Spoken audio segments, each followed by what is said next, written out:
role players hitting big shots in the playoffs. This is what it's all about. The 2025 NBA Finals are set, and I don't care about you market-sized pocket watchers. This is going to be a great series of basketball between two of the best teams since the All-Star break. And for me, this is an ideal series to find some value in some X-Factor role players between two squads that are defined by depth. The Thunder defense is just historically good, and they've got some of the best on-ball isolation defenders in the league. They have the size to counter Indiana's double big lineups, as well as arguably the best transition defense in the league, which is key against an Indiana offense that loves to push the pace after misses and makes, and loves to win that fast break game like they did in dominating fashion against the Knicks. There's no better team in the league to nuke that edge than OKC. That's why it could be a down series for Benedict Mathurin, who relies a lot on the post-game and bully ball, as well as maybe a down scoring series for Obi Toppin, unless he's hitting those threes, which he hasn't been most of the playoffs consistently. Instead, I want to keep an eye out for a buy low on someone who can hit some spot-ups, has been a reliable perimeter defense guy most of the playoffs. The one area where OKC can be vulnerable on defense, something I've discussed in previous videos, is those role player catch and shoots,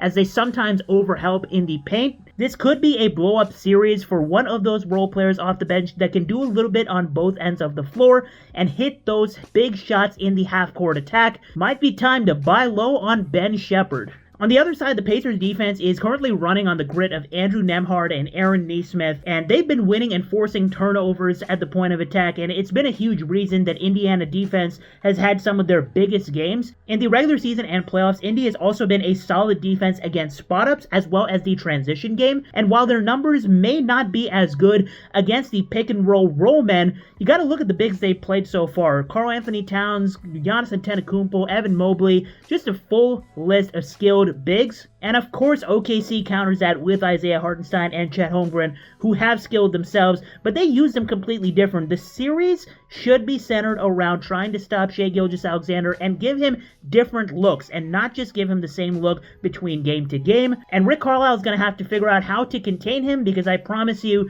isolation defense and one-on-ones will not work the entire series. And one of the ways to counter this is some zone defense and make OKC shoot you out of it. Some of it might be just helping and packing the paint against Shai on all of his drives. He's been thriving in every area that he's been asked to contribute so far these playoffs. He has an impact no matter what he's doing offensively, but this could be a sneaky scoring and shooting series for Alex Caruso. If you want in-depth game-by-game analysis for the 2025 NBA Finals, I'm writing an article for every single game of this series over to patreon.com/ball institute.